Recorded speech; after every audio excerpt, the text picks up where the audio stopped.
ስክሮል ሳናረግ ቲክቶክ ሳንገባ እየሆነ ያለውን ነገር ሳናይ መዋል እስከማንችል ድረስ አዳዲስ ኃጢአቶቹ እንድናውቅ ሰው ላይ ፈራጆች እንድንሆንና ትልቁ ፈተና የቴክኖሎጂ ሱስ ነው። የኛ ኩዮች እኛ ታናናሾች ሶሻል ሚዲያ ላይ ከኛ በጣም የበለጠ ኑሮ ሲኖሩ እናያለን። እንደኛ ያልተማሩ ያለፉ ሰዎች በብዙ መንገድ እኛ የምንመኘውን ህይወት ሲኖሩ አይተናል። እና ይሄ ደግሞ በጣም ወደ ተስፋ መቁረጥ እግዚአብሔር ረስቶኛል፣ እኔን አያየኝም፣ አይወደኝም እስክንል ድረስ ከአንበሳ ጋር እንዴት ትጣላለህ? አጠገብህ ዛፍ እያለ መውጣት እየቻልክ እንዴት እችለዋለሁ አድርገዋለሁ አንበሳን የሚያክል ነገር አሸንፋለሁ ብለህ እንዴት ትጋፈጣለህ? ስለዚህ ወደ ዛፉ ሽሽ። ዛፍ የተባለው ጥላ የተባለው ክርስቶስ ነው። ዝሙትን ከመጋፈጥ ብቻዬን ሆኜ እችለዋለሁ አሸንፋለሁ ከማለት ይልቅ ራስን በሥራ ማስጠመድ።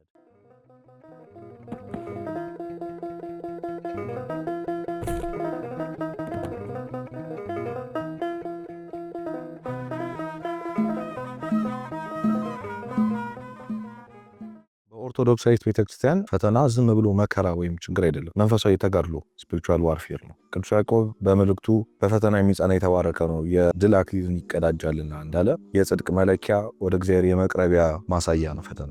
ታዲያ አባቶች ፈተናን በሶስት መንገድ ይመለከቱታል። የመጀመሪያው የፈተና ምንጮች ናቸው። የፈተና ምንጮች ሶስት ናቸው ይላሉ። ከዓለም ይመጣል፣ ከሰይጣን፣ ከዛ በራሳችን ምኞት የሚመጣል። ዓለም ውስጥ ሰውን ያካትታል፣ ዓለማዊ ፍላጎቶችን፣ ሌላው ግፊቶችን ያካትታል። የሰይጣን ያው የታወቀ ነው፣ በራሳችን ምኞት መፈተናችን ነው። ያዕቆብ በመልእክቱ ምዕራፍ 1 ቁጥር 10 ላይ እያንዳንዱ በራሱ ምኞት ሲሳብና ሲታለል ይፈተናል ብሎ እንደተናገረው ማለት ነው። ሌላኛው የሚመለከቱበት ሁለተኛው ነጥባቸው ቅዱስ ዮሐንስ አፈወርቅ እንደተናገረው ፈተና እሳት እንደሆነ እኛም ደግሞ ወርቅ እንደሆነ ይናገራል። ብዙ ጊዜ የሰማነው አንድ በጣም ወርቃማ የሆነ ታሪክ አለ። አንድ ሰው በመንገድ ሲያልፍ አንድ ወርቅ አንጣሪ እጅግ በጣም ለብዙ ደቂቃዎች ወርቁን እሳት ውስጥ ያስገባ ለብዙ ጊዜ ያነጥረዋልና ቆሞ ለረጅም ጊዜ ተመለከተው ያወጣው አልቻለም። በጣም በመደነቅ ሄዶ ይቅርታ አንድ ጥያቄ ልጠይቅ ፈልጌ ነበር ይለዋል። እሱም ጠይቀኝ ካለው በኋላ ይህንን ወርቅ እስከምን ያህል ሰዓት ነው በእሳት የምታነጥረው ወይም ደግሞ እንደነጠር የምታውቀው በምንድን ነው ብሎ ይጠይቀዋል። ወርቅ አንጣሪው የመለሰው መልስ እጅግ በጣም ድንቅ ነው። የራሴን መልክ በወርቁ ማየት እስክጀምር ድረስ በእሳት ፈትነዋለዋል። እና ይሄ ወርቅ አንጣሪ እግዚአብሔር እንደሆነ እኛም ወርቆች እንደሆነን የጠራን ወርቅ ለመሆን እሳት እንደሚያስፈልገን ሁሉ እግዚአብሔር በእኛ ሕይወት ፈተናን መከራን የሚያመጣው እንደ ወርቅ የነጠርን እንድንሆን ስለሚፈልግ ነው በማለት ቅዱስ ዮሐንስ አፈወርቅ ያስተምራል። ይሄ ሁለተኛው ለፈተና ሊኖረን የሚገባው አመለካከት ነው። ሶስተኛው ስለ ፈተና በጣም ልናስበውና ሊኖረን የሚገባው አመለካከት ያለ እግዚአብሔር ፈቃድ የሚመጣ ምንም አይነት ፈተና የለም። ቅዱስ ዮሐንስ አፈወርቅ እንደውም እዚህ ላይ ሰይጣን እንኳን ሊፈትነን ሲመጣ እግዚአብሔርን አስፈቅዶ ነው ይላል። ስለዚህ እግዚአብሔር ፈቃድ ፈተናን የሚፈቅድበት ምክንያት ምንድነው ካላችሁኝ፣ ሁለተኛ ይመልስኩላችሁ። መጀመሪያም እንደነገርኳችሁ በፈተና የሚጸና የተባረከ እንደሆነ በዛም ፈተና እንደ ወርቅ እንደምንነጥርና ብዙ የድል አክሊላትን እንድንቀዳጅ እንደሚያደርገን ማሳያ እንደሆነ እንግዲህ ተነጋግረናል። ታዲያ እንደ ወጣትነት ብዙ ፈተናዎች ይኖሩብናል። በዚህ ዘመን በተለይ ብዙዎቻችን በብዙ ፈተና እንፈተናለን እና የወጣትነት ፈተናዎች የሚባሉት ዋና ዋናዎቹ ምንድናቸው የሚሉትን እናያለን። የመጀመሪያው የዝሙት ፈተና ነው። ዛሬ ትልቁ የወጣቶች ጉዳይ ይሄ ነው። እንግዲህ ቤተክርስቲያን እንደምታስተምረው በጾታም ከፋፍላ በዝሙት በአብዛኛው ጊዜ የሚጠቁት ወንድሞች እንደሆኑ በመንዝር ጌጥ ደግሞ እህቶች እንደሆኑ ያሳያል እንጂ ሁላችንም ወጣቶች በዚህ ፈተና እንፈተናለን። ዛሬ በዝሙት ለመውደቅ አክሰሱ በጣም ሰፊ ሆኗል። በስልካችን በየትኛው መንገዶች ውስጥ የሚያሳስቱና ወደዚህ ክፉ ምኞት ወደዚህ ክፉ ኃጢአት የሚመሩ ነገሮች በዙበት በዚህ ጊዜ በወጣትነት በዝሙት አለመፈተን በጣም ከባድ ነገር ነው። የመጀመሪያው እና ትልቁ ፈተና ዝሙት ነው። ሌላኛው ያው ፒር ፕሬዠር ነው። ሁላችንም እንደምናውቀው የጓደኛ ተጽዕኖ ነው። ብዙዎቻችን እንግዲህ ጓደኛ ብለን የያዝናቸው ሰዎች ናቸው ከእግዚአብሔር ቤት ያወጡን፣ መስማት የማንፈልጋቸውን ነገሮች እንድንሰማ የሚያደርጉን፣ ሌላ አማራጭ አለን ብለን ስለማናስብ ከነሱ ጋር መዋል የመጨረሻ አማራጫችን ነው ብለን ስለምናስብ በየትኛው መንገድ ውስጥ በኃጢአት መንገድ እንድንመላለስና ኃጢአትን ኖርማላይዝ ማድረግ ወይም ሁሉም ጓደኞቻችን አጠገባችን ያሉ ሰዎች ስለሚያደርጉት ብቻ ማድረግ እንዳለን፣ በሌላም መንገድ ላለመገለል፣ ጓደኛ ላለማጣት፣ ብቸኛው ወይም ፋራ ላለመባል፣ አንተ መነኩሴ አንቺ እማሆይ ምናምን ላለመባል እና ከዘመኑ ጋር እኩል ሄድን እንዲመስለን በጣም ፒር ፕሬዠር የትልቁ የወጣቶች የኛ ፈተና ነውና በዚህ መንገድ በብዙ ኃጢአት በብዙ ሱስ ተዘፍቀን ያለን ሰዎች እጅግ በጣም ብዙ ናቸውና ይሄ በጣም ትልቁ የወጣቶች ፈተና ነው። እንግዲህ ሌላኛውና በጣም ብዙዎቻችን የተቸገርነው ያው የቴክኖሎጂ ሱስ ነው። ዛሬ በጣም አዲክቲቭ የሆንበት ነገር ቢኖር ስልካችን ነው። እንደውም አንድ አባት ሰው እንዴት የሚገለውን 4 ማዕዘን ሳጥን በኪሱ ይዞ ይዞራል ይላሉና በየቀኑ ነፍሳችን እያጎደለ ያለ ከእግዚአብሔር እያራቀ በተለይ ሶሻል ሚዲያ ደግሞ ትልቁ ተጽዕኖ ፈጣሪ ነገር ነው። አብዛኛው ማጆሪቲው ወጣት በሶሻል ሚዲያ ሱስ ተጠቂ ነው። ስክሮል ሳናረግ ቲክቶክ ሳንገባ እየሆነ ያለውን ነገር ሳናይ መዋል እስከማንችል ድረስ ያለ ስልካችን በጣም ነፍሳችን እስክትጨነቅ ድረስ በዚህ ልክ በጣም ሱሰኛ አዲክቲቭ ሆነናል እና የቴክኖሎጂ ሱስ በትልቁ ፈተና ሆኗል። ጸሎት እንዳናርግ፣ ቤተክርስቲያን እንዳንሄድ፣ አዳዲስ ኃጢአቶች እንድናውቅ፣ ሰው ላይ ፈራጆች እንድንሆንና ሳናውቀው ዲስትራክትድ እየሆነ ነፍሳችን በብዙ ያጠቆርንበትና ወደ ጨለማ ህይወት እንድንገባ ያደረገን ትልቁ ፈተና የቴክኖሎጂ ሱስ ነው። የመጨረሻው በጣም ወሳኙ ነገር ያው ሳይኮሎጂካሊ ሜንታሊ በጣም ሰፈር የምናደርግበት የዲፕሬሽን እነዛም ነገሮች ደግሞ ተደራርበው የተስፋ መቁረጥ ጉዳይ ነው። እንግዲህ በዘመናችን ዛሬ በኑሮ ውድነቱ እያሳለፍን ባለው ነገር አብዛኛው ሰው ስራ የለውም። ስራ እንኳን ቢኖረው በጣም መኖር የምንፈልገው የምናልመው ህይወት ይኖራል። ቅድም እንዳልካችሁ ሶሻል ሚዲያ ላይ የምናያቸው ነገሮች በጣም ዲስትራክት ስላደረጉን ከስራም ሰንፈናልና ከስራ ፍትነት የሚመጣው ትልቁ ፈተና ዲፕሬሽን ነው ወይም ደግሞ ድባቴ ማለት ነውና ይሄ እየገፋ ወደ ተስፋ መቁረጥ ራስን ወደ ማጥፋት ያመጣልና እንደዚህ ያለ ትልቅ ፈተና በዚህ ዘመን እንግዲህ የለም። ምክንያቱም እንዳልኳችሁ ሁሉም ነገሮች ተስፋ አስቆራጭ ናቸው። የኛ እኩዮች የኛ ታናናሾች ሶሻል ሚዲያ ላይ ከኛ በጣም የበለጠ ኑሮ ሲኖሩ እናያለን። እንደኛ ያልተማሩ ያለፉ ሰዎች በብዙ መንገድ እኛ የምንመኘውን ህይወት ሲኖሩ አይተናል እና ይሄ ደግሞ በጣም ወደ ተስፋ መቁረጥ እግዚአብሔር ረስቶኛል፣ እኔን አያየኝም፣ አይወደኝም እስክንል ድረስ ምክንያቱም ህይወትን የምንለካበት ወይም ሰክሰስፉልነትን ወይም ደግሞ ስኬትን የምንለካበት መንገድ በጣም የተሳሳተ እንዲሆን ስላደረገ የዘመኑ ፈተና አብዛኞቻችን ወደ ተስፋ መቁረጥና ወደ ዲፕሬሽን ወደ ራስ ማጥፋት እንድንሄድ ሆኗል እና ይሄ ደግሞ በጣም ትልቁ የወጣቶች ፈተና ነው። ታዲያ መፍትሄዎቹ ምንድን ናቸው? ችግሮቹን ብቻ ዘርዝረን አንለያይም። እዚህ መፍትሄዎቹ ምንድን ናቸው? ለነዚህ ሁሉ ጠቅለል አድርጎ መፍትሄ የሚሆኑት ነገሮች ምንድን ናቸው? እንዴት ነው ከነዚህ ፈተናዎች የምናመልጠው?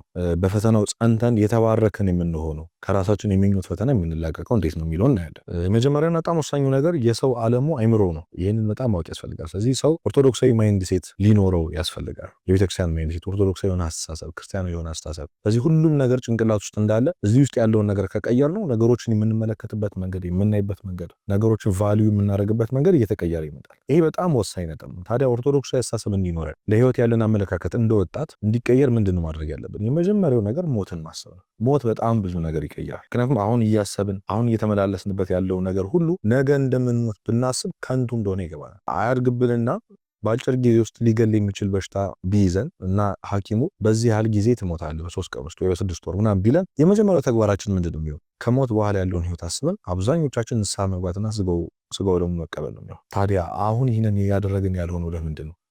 ሞት ስለሌለ ነው? የማይመጣበት ቀን ስላላወቅን? እንደውም ከምንም ነገር በላይ እኮ ሞት መቼ እንደሚመጣ ለማወቃችን ነበር ሊያነቃን የሚገባው። አኗኗራችን ግን እንኳን ሞት ያለ መቼ እንደምንሞት የተነገረን ረጅም ጊዜ እንዳለን እየተሰማን ነው ይኖር ነው። በኖህ ዘመን እንኳን 120 ዓመት ቀርቷቸዋል ሲባል 100 ዓመቱን ተዝናንተን እንግዲህ 20 ዓመቱን ንስሐ እንገባበታለን ያሉት ሰዎች ናቸው ሳያውቁት የደረሰባቸውና ሞት አፋችን ላይ እንደሆነ መሞት እንዳለ እሞታለሁ ብሎ እንደማሰብ ኦርቶዶክስ የሆነ አስተሳሰብ የለም። ክርስቲያን ሁልጊዜም ቢሆን እንደሚሞት ሰው ነው የሚኖረው፣ ነገ እንደሌለው ሰው። ምክንያቱም ስለ ነገ አትጨነቁ ያለው ክርስቶስ ነገ ቃል ስላልተገባልን ነው። ነገ ይኑር አይኑር የምናውቀው ነገር የለም። የዛሬዋ ፀሐይ ጠልቃ ነገ ትውጣ የምናውቀው ነገር የለም። ዛሬ የመጨረሻችን ቀን ሊሆን ይችላል። ምናልባት ይችላል የመጨረሻችን ልትሆን ይችላልች እና ይሄንን ማሰብ ወደ እግዚአብሔር ያቀርበናል። በትናንሽ ፈተናዎች እንዳንወድቅ፣ ዝሙት ቢያታልለን አንወድቅም። ሞትን አስበን፣ ሲኦልን አስበን፣ ወይም ደግሞ መንግስተ ሰማያትን መውረስን አስበን፣ እግዚአብሔርን አለማስቀየምን አስበን እንመለሳለን። በየትኛውም ፈተና ውስጥ እንዳንወድቅ እንድንነቃና ዘወትር በንስሐና በስጋው ደሙ እንድንመላለስ ሞትን ማሰብ ትልቁ ኦርቶዶክሳዊ አስተሳሰብ ነው። ይሄ ትልቁ መፍትሄ ነው። ሌላኛው ከዚሁ ጋር በተያያዘ የፍርድ ቀንን ማስታወስ ነው። እንግዲህ ሞት እንኳን ባይቀድመን ምናልባት ክርስቶስ በመምጣት ሊቀድመን ይችላል። ምጽአትን በማሰብ የፍርድ ቀን እንዴት ያለች አስፈሪ እንደሆነች የምንጠየቀው ጥያቄ በሰው ሁሉ ፊት የኃጢአታችን መዝገብ ተከፍቶ ሲነበብ ያ እንደዛ የሚያስፈራ የሚያሸማቀቅ ጊዜ የለም። በዛ ጊዜ ኑ እናንተ የአባቴ ብሩካን ወዳዘጋጀሁላችሁ ወደ መንግሥተ ሰማያት ግቡ የምትለውን ቃል ለመስማት በቀኝ ከበጎቹ ጋር ለመሰለፍ ዛሬ እያንዳንዱ እርምጃችንን መወሰን ያለ በተለይ ደግሞ እንደወጣት ለእግዚአብሔር ያልሰጠነው ጉልበት፣ ያልሰጠነው ገንዘብ፣ ያልሰጠነው ኤነርጂ ነገ ያስጠይቀናል። ይሄንን ህይወት ይሄንን ወጣትነት መልሰን አናገኘው። በጉብዝና ወራት ፈጣሪን አስብ የተባለው ለዛ የጭንቅ ቀን ሳይመጣ ይላል። አሁን አብዛኞቻችን ይሄን ጥቅስ የምናውቀው በጉብዝና ወራት ፈጣሪን አስብ ብቻ የሚለው ከላይ ግን ከፍስቱ የጭንቅ ቀን ሳይመጣ የጭንቅ ቀን የተባለው የመጀመሪያው እርጅና ነው። ማስቀደስ በምንችልበት ጊዜ ሳናስቀድስ፣ ኪዳን መቆም በምንችልበት ጊዜ፣ ማገልገል በምንችልበት ጊዜ ሪግሬት እንዳናደርግ በጉብዝና ወራት የተባለው። ሁለተኛው ደግሞ የጭንቅ ቀን የተባለው የፍርድ ቀን ነው። እሱ ሳይመጣ ጉብዝና የተባለው በህይወት መኖርን በጤና መኖርህን ወጣት መሆንህን አስበ ለእግዚአብሔር ወጣትነትን ልታስገዛ ግድ ይልሃል ማለት ነውና እነዚህን ሁለት ነገሮች ብቻ ማሰብ ነገሮችን ያስተካክላል። በየጊዜው ክርስቶስ ሊመጣ ይችላል ይጠይቀኛል ብሎ ማሰብን ከምን ነገር በላይ ደግሞ እሞታለሁ ብሎ ማሰብ ኦርቶዶክስ ያሳሰብን መያዝ ለፈተናዎች ሁሉ ትልቁ መፍትሄ ነው። ይሄ መጀመሪያው ነው። ያው ከሁሉም ነገር በፊት ሁሉ ጊዜ የምንነጋገረው ደግሞ ንስሐ ነው። ንስሐ በጣም አስፈላጊ የሆነው ነገሮችን ለማድረግ በጣም የሚገርማችሁ ንስሐና የጌታችን የመድኃኒታችን ኢየሱስ ክርስቶስ ቅዱስ ስጋና ደም ለዓለማዊ ህይወት እንኳን በጣም አስፈላጊ ነው። ስለዚህ አሁን ነገሮች አልሳካ ሲሉን፣ ነገሮች ቶሎ ሲፈራርሱብን፣ ከመሬት ተነስቶ ሲጨንቀን፣ ከሰዎች ጋር መግባባት ሲያቅተን፣ በየትኛውም ዓለማዊ ህይወታችን እንኳን በስጋ የምንኖርበት ህይወት እንኳን ሰላም እንድንሆን ፈተናዎችን ሁሉ ለማሸነፍ ብርታት እንድናገኝ ንስሐና ስጋው ደግሞ እጅግ በጣም አስፈላጊ ነው። ምክንያቱም ሰው ከእግዚአብሔር ጋር ሰላም ከሆነ ሌላ ምን ይፈልጋል? ከእግዚአብሔር ጋር ሰላም እንደሆን ኮንፊደንስ የሚሰጥ እግዚአብሔር ከኔ ጋር ነው እንደማለት ኮንፊደንስ የሚሰጥ ነገር የለም። ስለዚህ ከሰዎች ሁሉ ጋር በፍቅር ለመኖር እኛም ሰላም ሆነን ለመኖር ንስሐና ስጋው ደግሞ በጣም አስፈላጊ ነው። ሌላው እንግዲህ በብዙ ነገሮች ውስጥ ብዙ ፈተናዎችን የምንታገለው በራሴ አቅም እችላለሁ የሚል ትዕቢትን ታቅፈን ነው። ምናልባት ኮንሽስ ሆነን እኔ በራሴ አቅም እችላለሁ የሚል አስተሳሰብ ላይኖረን እኮ ይችላል፣ ግን ድርጊታችን ልክ እንደዛ ነው። ምክንያቱም ስጋዬን የበላ ደሜን የጠጣ እኔ በሱ እኖራለሁ እሱ በእኔ ውስጥ ይኖራል ያለውን የክርስቶስን ቃል አምኖ ከክርስቶስ ጋር ከሆንኩኝ የኔ ስጋ የሱን ስጋ ከተዋሃደ ደሜ ከደሙ ጋር ከተዋሃደ የትኛውንም አይነት ኃጢአት የትኛውንም አይነት ፈተና በክርስቶስ በኩል ድል እነሳለሁ የሚል ማይንድ ሴት እስካልያዝን ድረስ ማሸነፍ አንችልም። ስለዚህ ድካምን ማወቅ ራስን ማዋረድ ያስፈልጋል። ለዛ ደግሞ ትልቁ መፍትሄ ንስሐ። በንስሐ ውስጥ ትሕትና አለ፣ በንስሐ ውስጥ ራስን መካድ፣ በንስሐ ውስጥ እግዚአብሔርን ማግኘት፣ ወደ እግዚአብሔር መቅረብ ስላለ ማለት ከንስሐ በኋላ ደግሞ ከምንም ጊዜ በላይ ሁላችንም እየፈራን ግን ለወጣትነት በዚህ እድሜያችን በጣም አስፈላጊ የሆነውን ስጋው ደሙን ኢግኖር እያደረግን መኖር የለብን እና የክርስቶስ ስጋና ደም በነፍስ ይጠቅመናል። አዎ ቃል ገብቶልናል። ስጋዬን የበላ ደሜን የጠጣ የዘላለም ሕይወት አለው ብሏል። ከዛም በላይ ግን በምድር በምንኖርበት በዚህ ሕይወታችን ውስጥ ግን ስጋው ደሙ በጣም አስፈላጊ ሰላም ያደርጋል፣ ሁሉን ነገር ሰላም ያደርጋልና ይሄ ከሁሉ ነገር በፊት ንስሐ ገብቶ መጀመር፣ ትምህርትም ስንጀምር ስራም ስንጀምር ያሰብነው ነገር ስንጀምር እግዚአብሔርን አስፈቅደን ከእግዚአብሔር ጋር ሰላም ለመሆን ደግሞ ከሱ ጋር በንስሐ ታርቀን ስጋውን ከስጋ ደሙን ከደማችን ጋር አዋህደን ልንኖር በጣም አስፈላጊ ነው። የፈተናዎች ሁሉ ድል መንሻ የሆነውን ክርስቶስ በሰውነታችን መያዝን የመሰለ አሸናፊነት ስለሌለ ማለት ነው። ሌላኛው በጣም ብዙዎቻችን እንግዲህ ያላሰብንበትና የማናውቀው ነገር ቤተክርስቲያናችን ፈተናን ፊት ለፊት እንድንጋፈጠው በተለይ ዝሙትን እና የመሳሰሉትን በራስ ምኞት የመጡትን ፈተናዎች ፊት ለፊት እንዳንጋፈጠው ታዘናለች። ያ ምን ማለት ነው? ማሪሳቅም ሲናገር ከአንበሳ ጋር እንዴት ትጣላለህ? አጠገብህ ዛፍ እያለ መውጣት እየቻልክ እንዴት እችለዋለሁ አድርገዋለሁ አንበሳን የሚያክል ነገር አሸንፋለሁ ብለህ እንዴት ትጋፈጣለህ? ስለዚህ ወደ ዛፉ ሽሽ። ዛፍ የተባለው ጥላ የተባለው ክርስቶስ ነው፣ ቤተክርስቲያን ናትና ዝሙትን ከመጋፈጥ ብቻዬን ሆኜ እችለዋለሁ አሸንፋለሁ ከማለት ይልቅ ራስን በስራ ማስጠመድ፣ ከነዛ ነገሮች ሁሉ መሸሽ፣ መሮጥ፣ ፈተናው ያለበት ቦታ ሲገባን ኖቲስ እናድርግ።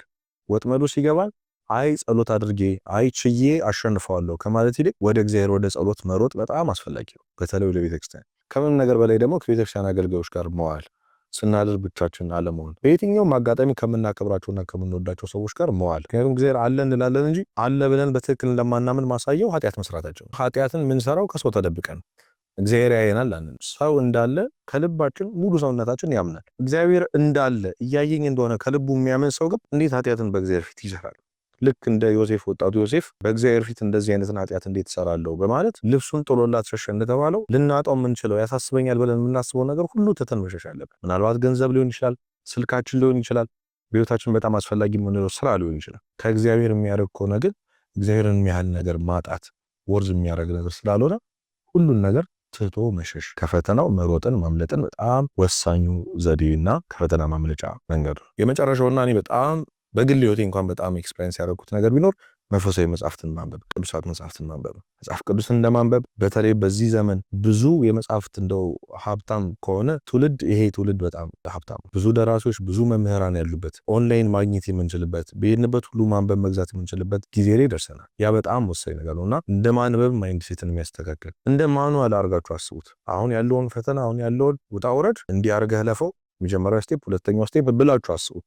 በዛ ልክ ነው በጣም የሚያግዘው መጽሐፍትን ማንበብና ቅዱሳት መጽሐፍትን በተለይ መጽሐፍ ቅዱስን በየቀኑ ቢያንስ አንዳንድ ምዕራፍ ለማንበብ መልመድ፣ የዕለቱን ወንጌል የዕለቱን መልእክት ለማንበብ መጣር። ከምን ነገር በላይ ደግሞ መንፈሳዊ መጽሐፍትን ማንበብን የመሰለ ህይወትን የሚያስተካክል ከፈተና መውጫ የሚሆን ነገር የለምና ይህንን ማድረግ በጣም አስፈላጊ ነው። ስለዚህ የመጨረሻው ምክሬ ወጣቶች የመጀመሪያውና ትልቁ ነገር ኖቲስ ማድረግ ነው። ያለንበትን ነገር ማስተዋል። ምንድነው እየተፈጠረ ያለው? ምንድነው እየሆንኩ ያለሁት? በጣም ብዙ ዲስትራክት የሚያደርጉ ነገሮች ባሉበት ጊዜ ተረጋግቶ ከስልክ ከሶሻል ሚዲያ ከሁሉም ነገር ርቆ ክፍል ውስጥ ቁጭ ብሎ በጨለማ ውስጥ ምንድነው እያደረኩ ያለሁት ነገር? እንዴት ነው እየኖርኩ ያለሁት?